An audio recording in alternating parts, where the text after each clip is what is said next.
When you think about sunken cities, your mind probably jumps right to Atlantis, that super advanced island nation mentioned in Plato's works that became really wicked and hedonistic and was eventually relegated to the bottom of the ocean after getting hit with some earthquakes. Hi, I'm Erin McCarthy, editor-in-chief of Mental Floss, and this is The List Show. Unfortunately for conspiracy theorists and fans of Aquaman, Atlantis probably didn't actually exist. As Benjamin Radford writes at Live Science, the island is a moral fable of which no trace has ever been found despite advances in oceanography and ocean floor mapping in the past decades. But luckily for fans of Aquaman, there are plenty of real-life sunken cities, villages, and towns we're going to talk about today, from a legendary historical city spotted from the air to a village that occasionally ends up back above water. Let's dive in.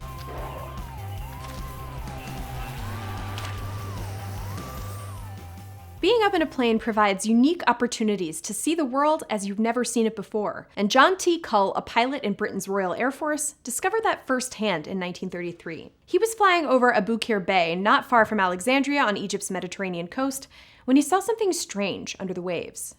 Ruins. Scholar and Egyptian royal Prince Omar Tousoun got wind of the discovery, and he was intrigued.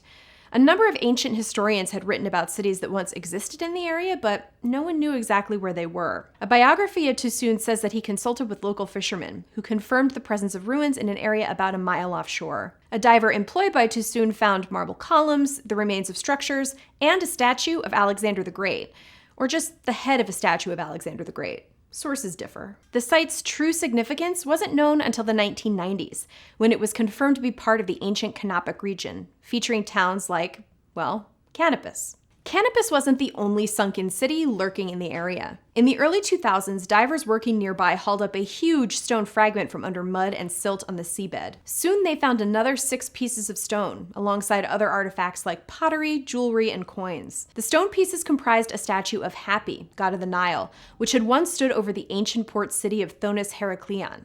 Thonis-Heracleion was founded more than 2,000 years ago and was spread across several islands. Both Thonis-Heracleion and Canopus experienced rising sea levels. The cities may have been condemned to the depths by liquefaction caused by an earthquake that occurred in the 8th century CE. The artifacts being brought up by divers hadn't seen the surface for more than 1,000 years. Archaeologist Frank Godillo described the process of finding the ruins to the Financial Times, saying, "There was a long preparatory period before we could even think of putting divers in the water. It is like modern medicine. A surgeon would not consider doing an operation before gathering as much information about the patient from medical records, scans, x-rays, and so on. First, they analyzed ancient texts to zero in on a location for Thonis-Heracleion, which they then mapped with advanced technology that further narrowed their target area. Only then could divers get into the water. Among the discoveries they made on the seafloor were huge statues, a massive temple, and more than 60 ships. One of the artifacts brought up from the depths was a stele that Godillo said solved an ancient mystery by showing that the cities of Heracleion, its Greek name, and Thonis, its Egyptian name, were the same place. Founded in the 5th century BCE on the coast of North Africa, Neopolis did major business in the fermented fish-based sauce garum. In fact, it may have been the largest manufacturer of garum in the ancient Roman world. Unfortunately, though, most of the town was wiped off the map in July 365 CE after a strong earthquake, maybe 8.5 magnitude by modern measurements, triggered a huge tsunami that also damaged Alexandria and Crete. In 2017, ruins of the city were discovered near Naboul on the northeast coast of Tunisia. The site, which was around 50 acres, included not just streets and monuments, but also somewhere in the area of 100 tanks to make garum. Probably the notables of Neopolis owed their fortune to garum, the expedition head said after the discovery. One of the oldest submerged cities in the world can be found in Vatika Bay in southeastern Peloponnese, Greece. The Bronze Age settlement, whose modern name is Pevopetri, is more than 5,000 years old. According to the World Monuments Fund, the city was inhabited from the 3rd millennium until about 1100 BCE. Like the other cities we've discussed so far, at least one natural disaster sent it to the bottom of the sea. And maybe an earthquake as well. Man, natural disasters really have it out for ancient cities, huh? The site was discovered in 1967. There are streets, buildings, and even burial areas. Sadly, because many ships anchor in Vatika Bay, Pevopetri is threatened by pollution, and because access to the site isn't restricted, looting.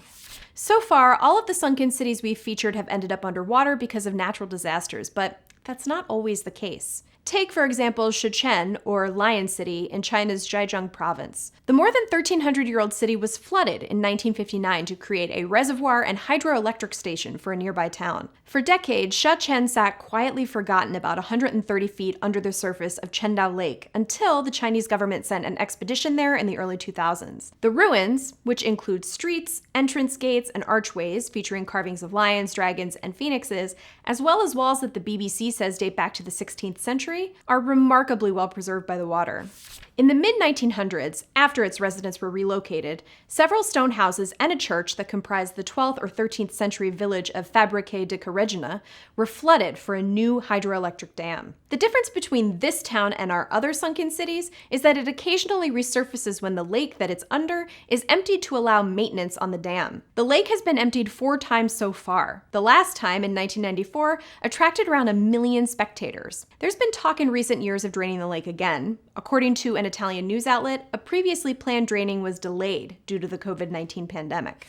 Bayocean, Oregon, a resort town once known as the Atlantic City of the West, was the brainchild of the Potter family. Patriarch T.B. Potter was a real estate tycoon. According to Oregon field guide, Potter's teenage son, Thomas, was vacationing in Oregon and spotted a narrow, 4-mile-long piece of sand in Tillamook Bay, which he supposedly got to hike firsthand when retrieving the carcass of a goose he'd shot. Portland resident Jerry Sutherland told Oregon field guide in 2020 that from the high ridge line that ran down the southern portion of the spit, you could see both the bay on one side and the ocean on the other. Potter and his father bought the land and made plans to build a hotel, heated pool, dance hall, and bowling alley, and sell land so people could build summer homes. They even worked with the Army Corps of Engineers to construct a jetty to ensure the water around their resort town was nice and calm. Things were good, until they weren't. Bayocean's spit was made of sand, and you can't always depend on features like that to stay the same. 2 families who owned summer cottages in Bayocean found that out firsthand when they showed up for the summer only to find that their homes had vanished into the sea. Other homes followed. The jetty that calmed Bayocean's waters also caused its sand to be washed away, making the situation worse. Before long, the bottom of Bayocean's pool was exposed over the beach. It was eventually destroyed in a storm in the 1930s, and the population of the town dwindled. By the 1950s, the town was abandoned. About 2 decades later, the sea took the spit's last structure, a garage. In the early 1700s, the French built a fort on what would later become Plaquemine Parish in Louisiana and named it La Balise. The place was apparently infested with alligators, leading one explorer to comment, "It seems a mystery how these obviously voracious creatures are able to find prey enough to still their hunger." And that wasn't its only issue. La Balise was basically in a low-lying swamp, and it was extremely vulnerable to hurricanes. It first got wiped out in 1740. The town was rebuilt in a slightly different location, but it wasn't long before it got destroyed again. Because the settlement was strategically important, the town persevered despite being repeatedly battered by storms. The settlement was abandoned in the 1860s, and a new town was built a few miles upriver. About 100 years ago, all that remained of the settlement were some headstones and an ancient iron tomb, in the words of one visitor. Let's finish up with a sunken city discovered relatively recently. In 1362, Rungholt, a trading hub on the German coast of the North Sea, was swept away by a storm surge. Its ruins were found in the mud near Hallig Sudfall Island with the help of magnetic surveys, which identified a number of mounds the settlement was built on, as well as the foundations of what researchers believe to be a church, which was found in 2023. Legend has it that the town was wiped away because of its wickedness, but Rungholt's demise may have had more to do with where it was built. According to archaeologists from Kiel University in Germany, Rungholt's builders radically altered the landscape of the area, which was basically uninhabitable, when they constructed the settlement. This backfired on them because they created huge vulnerabilities. With rising sea levels and increasing storminess, one day these dikes they built were not sufficient enough, and these settlements just drowned. Everything was destroyed. Earth was also in the midst of a little ice age, which made conditions even more volatile. Historian Mitchell Hammond, who was not involved in the research, told the CBC that Rungholt is a cautionary tale for coastlines today in an era of even more profound climate upheaval. That wraps up another episode of The List Show. Thanks for watching, and we'll see you next time.